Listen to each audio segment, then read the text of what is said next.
Muy buenos días mis queridos alumnos, ¿sí? Hoy jueves 7 de mayo del 2020 estamos entrando a la clase de Historia Universal con el tema de Sociedad y Economía Feudal. Recuerden que el valor es la responsabilidad y estamos en nuestra semana 5 de las clases virtuales. Hablemos un poco de los estamentos, ¿sí? Hablamos de sociedades en sí en la Edad Media. A la cabeza está el rey, luego la nobleza, luego el clero, ¿sí? Y al final está el tercer estado o el estado llano, que está compuesto, ¿no?, por los campesinos, los soldados, los artesanos y los pequeños comerciantes. Este es el sector que no es privilegiado y este es el sector que sí es privilegiado, ¿sí? Los privilegiados no pagan impuestos y eran juzgados con leyes especiales. En cambio, el tercer estado sí pagaban impuestos. ¿A quiénes? Al rey, a la nobleza y el diezmo al clero. ¿Está bien? A ver, especifiquemos un poquito más. El rey, el cual era el elemento más importante de la sociedad feudal, ¿sí? Está en primer lugar. En segundo lugar están los duques, los condes, los monarqueses o los marqueses, ¿sí?, que son los miembros del alto clero, es la alta nobleza. Acá también ingresan los obispos y los arzobispos. ¿Está bien? Hablamos del clero y hablamos de la nobleza. Ahora, es la alta nobleza y el alto clero. Ahora, el bajo clero están los monjes y los sacerdotes, que tenían feudos pequeños, a diferencia de los obispos y los arzobispos, que tenían feudos grandes.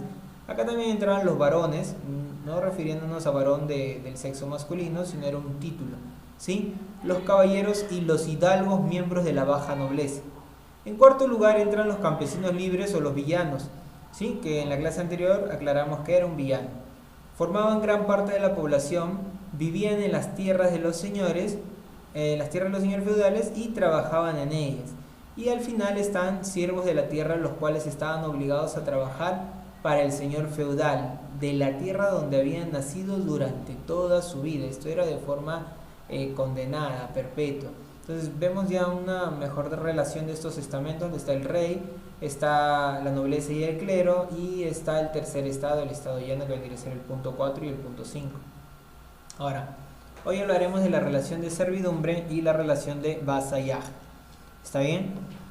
Estamos fundamentándonos en lo que vendría a ser la sociedad y la economía feudal, que es el tema de hoy, ¿sí? Cómo era su sociedad, ¿sí?, y cómo era parte de la economía. La economía mayormente se basaba en el trabajo de la tierra. ¿Está bien? Las relaciones de servidumbre.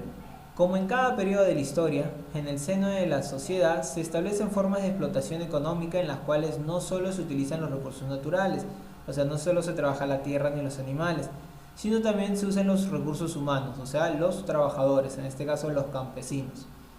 Pues en el marco del sistema feudal característico de la Edad Media en Europa, la fuerza de trabajo de los campesinos se conseguían gracias a estas relaciones de servidumbre. ¿A qué me refiero?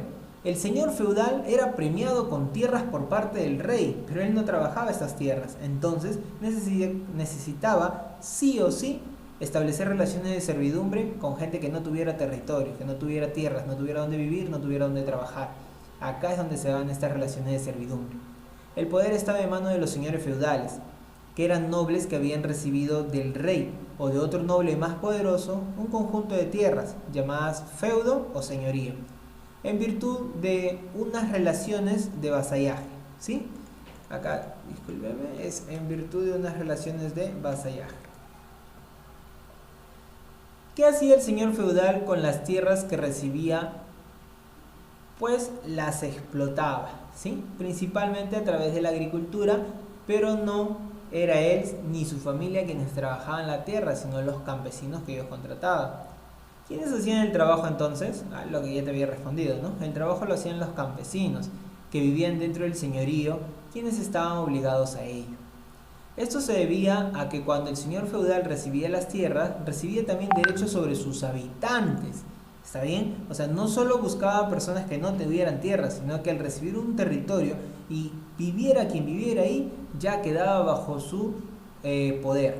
¿Está bien? Se llama entonces relación de servidumbre a la relación que se establece entre cada señor feudal y los campesinos de sus tierras, que vendrían a ser sus siervos. La relación de servidumbre implica que el señor feudal permite al siervo la utilización de una parcela de tierra dentro de su señorío para que la habite y trabaje. Además, el señor feudal debe proporcionar al siervo la protección que le corresponde. A cambio del uso de las tierras y la protección, el siervo debe darle al señor feudal una retribución. A esta retribución se le llama tributo o renta, y puede ser tributo en especie, es decir, son productos producidos por el siervo como cultivos o los animales en ganadería, ¿no? Etcétera. Tributo en dinero o tributo en trabajo, trabajando en las tierras propias del señor llamadas reserva señorial, ¿sí?